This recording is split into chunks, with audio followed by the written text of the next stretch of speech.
68,000 42,000 metric టన్నుల యొక్క లక్షల మెట్రిక్ టన్నులు నేను సీజ్ చేశాను అన్నాడు. మరి ఎందుకు వెళ్తున్నాయి అక్కడ? వాళ్ళు ఎందుకు కరెక్ట్ గారు పట్టుకున్నాడు? మన ఈయన ఎందుకు వెళ్ళాడు? పవన్ కళ్యాణ్ గారు ఉప ముఖ్యమంత్రి గారు. నేను అడుగుతా ఉన్నా, ఉప ముఖ్యమంత్రి గారు అక్కడికి వెళ్ళాడు, వెళితే ఎవరూ సహకరించలేదంట. అసలు మీరు ఎందుకు వెళ్ళారో నాకు అర్థం కాల. ఉప ముఖ్యమంత్రి గారు అక్కడికి వెళ్ళి అధికారుల మీద విరుచుకుపడేటటువంటి కార్యక్రమం చేశాడు. నేను మనవి చేస్తున్నా ఉప ముఖ్యమంత్రి గారికి, అయ్యా ఉప ముఖ్యమంత్రి గారు, ఈ టోటల్ స్కామ్లో వైఎస్ఆర్ కాంగ్రెస్ పార్టీకి ఏమీ సంబంధం లేదు.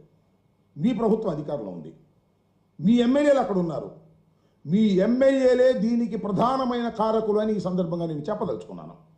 సాక్ష్యాధారాలతో కూడా అవసరమైతే నిరూపించడానికి సిద్ధంగా ఉన్నాం. మొత్తం ఉన్నటువంటి 164 మంది ఎమ్మెల్యేలు కూడా పీడిఎస్ రైస్లో దొంగతనం చేసే కార్యక్రమంలో వారు కూడా పాలు పంచుకునేటువంటి కార్యక్రమం ఉన్నారు. ప్రతి నియోజకవర్గంలోనూ 5 లక్షలు, 10 లక్షలు, 20 లక్షలు, 50 లక్షలు, కోటి రూపాయల వరకు నెలవారీగా మామూలు తీసుకునే కార్యక్రమం ఎమ్మెల్యేలు చేస్తున్నారు. మీ ఎమ్మెల్యేలు ఏమో శుభ్రంగా మామూలు తీసుకొని పీడిఎస్ రైస్నేమో మిల్లర్లకు పంపించి ఆ మిల్లర్ల దగ్గర నుంచి వాడల్లోకి ఎక్కించి పంపించే కార్యక్రమం చేస్తున్నారు. మీరేమో అధికారుల మీద కేకలేసే కార్యక్రమం చేస్తున్నారు. మీరు వెళితే నేను అడుగుతా ఉన్నాను సార్ పవన్ కళ్యాణ్ గారిని, ఈ రాష్ట్ర ఉప ముఖ్యమంత్రి గారిని, అయ్యా మీరు వెళితే అధికారులు మీకు సహకరించలేదని నిప్పులు జరుగుతున్నారు కదా, అది ఎందుకు సహకరించలేదు? అసలు మీరు అధికారంలో ఉన్నారు కదా. బహుశా ముఖ్యమంత్రి గారు, మాకు అనుమానం వస్తుంది, ముఖ్యమంత్రి గారు మీరు వెళితే సహకరించొద్దని ఏమైనా చెప్పారా? లేకపోతే లోకేష్ బాబు గారు మీరు వెళితే అధికారులు ఎవరు సహకరించకూడదని చెప్పారా? ఉప ముఖ్యమంత్రి గారు అంటే చిన్నవారు కాదు కదా. 21 సీట్లు పోటీ చేస్తే 21 సీట్లు గెలుచుకున్నటువంటి వ్యక్తి, 100% స్ట్రైక్ రేట్ ఉన్నటువంటి వ్యక్తి ఎవరు? మన పవన్ కళ్యాణ్ గారు. ఆ పవన్ కళ్యాణ్ గారు వెళ్తే అధికారులు సహకరించలేదని చెప్పడానికి ఐ నాట్ ఫీలింగ్ షై. అధికారులు మీరు సహకరించకపోతే మీరు ఏం చేయాలి? అసలు మీరు ప్రభుత్వంలో ఉన్నారా, ఇంకా ప్రశ్నించే ధోరణిలో ఉన్నారా? ఒక్కసారి ఆలోచించుకోవాల్సినటువంటి అవసరం ఉందని కూడా మనం చేస్తున్నాం. ఇవాళ చంద్రబాబు నాయుడు గారి పరిపాలనలో మీరేం చెప్తున్నారు? చంద్రబాబు నాయుడు 5 సంవత్సరాలే కాదు, ఇంకో 5 సంవత్సరాలు కూడా ఈ రాష్ట్రాన్ని పరిపాలన చేయాలి, 10 సంవత్సరాలు ఈ రాష్ట్రాన్ని పరిపాలన చేయాలి అంటున్నారు. చేసుకొని మాకేం అబ్బాయి, మీ ప్రభుత్వం మళ్ళీ తిరిగి అధికారంలోకి వచ్చిన రోజున మళ్ళా చంద్రబాబు నాయుడు గారిని ముఖ్యమంత్రిగా చేసుకోండి. ఇన్ని పాపాలు చేసి మళ్ళీ తిరిగి మీ రాష్ట్రంలో, ఈ రాష్ట్రంలో మళ్ళీ మీరు అధికారంలోకి వచ్చేటటువంటి ప్రశ్న ఉద్భవిస్తుందని మీరు అనుకుంటే అది మీరు పప్పులో కాలేసినట్లు లెక్క. మళ్ళీ తిరిగి చంద్రబాబు నాయుడు గారినే మీరు అధికారంలోకి తీసుకొచ్చి ఆయన్నే ముఖ్యమంత్రిగా చేయాలంటే మాకేం బాధ లేదు. ఏదైనా బాధపడాల్సి ఉంటే లోకేష్ బాబు బాధపడాల్సింది తప్ప మాకేమీ సంబంధం కూడా లేదని మనవి చేస్తున్నా. మీరు 100కి 100 పాళ్ళు మళ్ళీ తిరిగి అధికారంలోకి వచ్చేటటువంటి పరిస్థితి లేదనేది కూడా మీరు గుర్తుపెట్టుకోమని మనవి చేస్తున్నా. ఇవాళ మీరు కాకినాడ వెళ్ళి సినిమాలో లాగా ఒక డ్రామా కార్యక్రమం, సినిమా షూటింగ్ కార్యక్రమం మీరు చేసేటటువంటి ప్రయత్నం చేశారు తప్ప చిత్తశుద్ధితో పీడిఎస్ రైస్ని డిస్ట్రిబ్యూషన్ని ఆపాలనేటువంటి కార్యక్రమం మీరు చేయలేదు. 11,000 కోట్ల రూపాయలు ఇవాళ రాష్ట్ర ప్రభుత్వం కానీ కేంద్ర ప్రభుత్వం కానీ దాన్ని ఖర్చు పెడతా ఉంది. ఆ ఖర్చు పెట్టేటటువంటి దానిలో మీ ఎమ్మెల్యేలు వాటాలు తీసుకొని ఇవన్నీ ఎగుమతి చేసే కార్యక్రమం చేస్తున్నారు. ఆ విషయాన్ని మర్చిపోయి అక్కడికి వెళ్ళి ఎస్పీ మీద, అధికారుల మీద మీరు కేకలేస్తున్నారు. నేను మనవి చేస్తున్నా, అసలు ఆ పోర్టులోకి వెళ్ళాలి అంటే 2 చెక్ పోస్టులు ఉన్నాయి, పౌర సరఫరాలకు సంబంధించిన చెక్ పోస్టులే. ఆ 2 చెక్ పోస్టులు కూడా దాటి వెళ్ళిపోయిన బియ్యం అంటే ఎవరు దీనికి కారణం?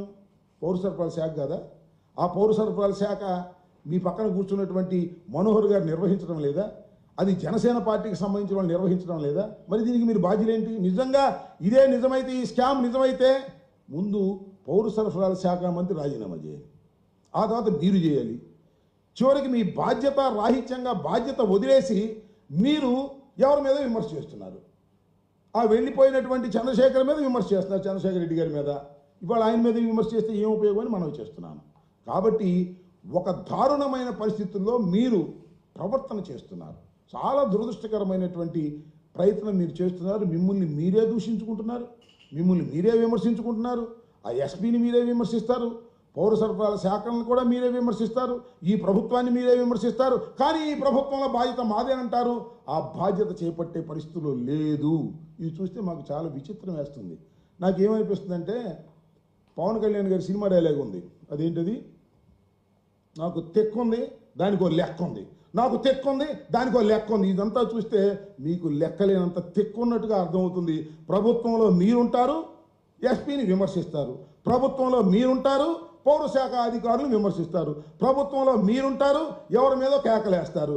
అదేమంటే ఇది చాలా వండర్బుల్ పోర్ట్, దీని ద్వారా చాలా ప్రమాదకరమైన అంశాలు జరిగే ప్రమాదం ఉంది. ఆర్టీఎక్స్ వస్తుంది, అవి కసపులాగా ఎవరో వచ్చి దుండగులు దీని మీద వచ్చేసి కాల్పులు జరిపేసి ఈ దేశానికి రక్షణ లేకుండా పోతుందని కొత్త కొత్త విషయాలు చెప్పేస్తారు. మాకు అర్థం కాదు ఇదంతా. ఏది హోంమంత్రికి లెటర్ రాస్తానంటున్నాడు. మీరే ప్రభుత్వం, హోం కూడా మీదే, ఇక్కడ మీరే. ఏమిటి కబుర్లు, సొల్లు కబుర్లు, నాకు అర్థం కానటువంటి విషయం.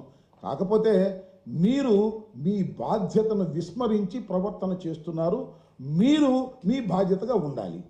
కొన్ని పేపర్లు రాస్తున్నాయి, హీరోగా వెళ్ళాడు ఒక్కడే, నడి సముద్రంలోకి వెళ్ళాడు, రఫ్గా ఉంటే సముద్రంలోకి వెళ్ళాడంట. ఏదో సామెత చెబుతారు, రాయలసీమలో ఒక సామెత ఉంది, ఏందిరా పడ్డామంటే లేదే పడలేదండి, ఊరిని ఫిల్ట్ చేశాను అంట. అట్లా ఉంది. ఏంది స్వామి నువ్వు వెళ్ళి అధికారం తిట్టాను, లేదే నేను వీరోత్వంగా వెళ్ళానని చెప్పేసి ఆ పేపర్ రాసేటటువంటి కార్యక్రమాలు చేస్తూ ఉన్నారు. చాలా దురదృష్టం ఇవాళ ఈ రాష్ట్రంలో దోపిడీ తప్ప రెండో పనే లేదు. నేను ఇంకోటి కూడా చెప్తున్నా పవన్ కళ్యాణ్ గారికి, ఆయన పవన్ కళ్యాణ్ గారికి తెలుసో తెలీదో నాకు తెలియదు, కానీ ఆ పక్కనే ఉన్నాడు, ఆయన పేరేంటి, మన కాకినాడ ఎమ్మెల్యే గారు కొండబాబు, ఆయనకి మామూలు లేకుండా నడుస్తుందా నాకు తెలియగలుగుతాను. అలాగే నీ పక్కనే ఉన్నాడు పౌర సరఫరాల శాఖ మంత్రి గారు. ఇన్ని టన్నులు మీకు పీడిఎస్లో వెళ్ళిపోతున్నాయి చెబుతున్నారు కదా, ఆ పీడిఎస్లో వెళ్ళిపోతుంటే పౌర సరఫరాల అధికారులకు తెలియకోకుండాను, ఆ శాఖకు నిర్వహిస్తున్నటువంటి మనోహర్ గారికి తెలియకోకుండాను ఆ టన్నులు మీరు వెళ్ళిపోతున్నాయా?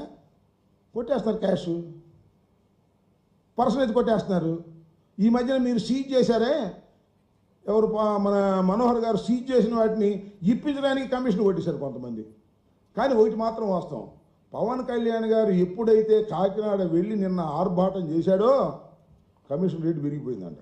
అయితే లాభం లేదండి, పవన్ కళ్యాణ్ గారు ఒప్పుకోవట్లేదు, పోయినసారి కానీ ఎక్కువ కమిషన్ ఇస్తే కానీ ఇప్పుడు పీడిఎస్లో బియ్యం మేము ఎలా చేయము అనేటువంటి పరిస్థితిలోకి ఎమ్మెల్యేలు తయారైపోయారు. ఈ విషయాన్ని మీరు గమనించుకోకుండా ఏదేదో మాట్లాడితే ఏం లేపని చెప్పండి. అక్కడికి వెళ్ళి ఊరిని హామ్ హూమ్ అని ఆర్భాటాలు చేసుకునేటువంటి పరిస్థితిలో మీరు చేస్తున్నారు. అంత దోపిడీ తప్ప మరొకటి లేదు. ఇప్పుడు వచ్చిన ప్రాబ్లం అంతా ఏంటి అంటే, ఒకటి వాస్తవం, ఆ యాంకర్ పోర్టు ద్వారా కొన్ని లక్షల మెట్రిక్ టన్నులు మన దేశం నుంచి ఇతర దేశాలకి జెన్యూన్గా బియ్యాన్ని సరఫరా చేస్తారు. ఆ జెన్యూన్గా బియ్యాన్ని సరఫరా చేసేటటువంటి వ్యాపారస్తులు ఇవాళ ఇబ్బంది పడిపోతున్నారు. పద్దాలను అయ్యా నువ్వు జెన్యూన్గా పంపించినా సరే దీనిలో పీడిఎఫ్ బియ్యం ఉందని పీడిఎస్ బియ్యం ఉందని రాస్తాం,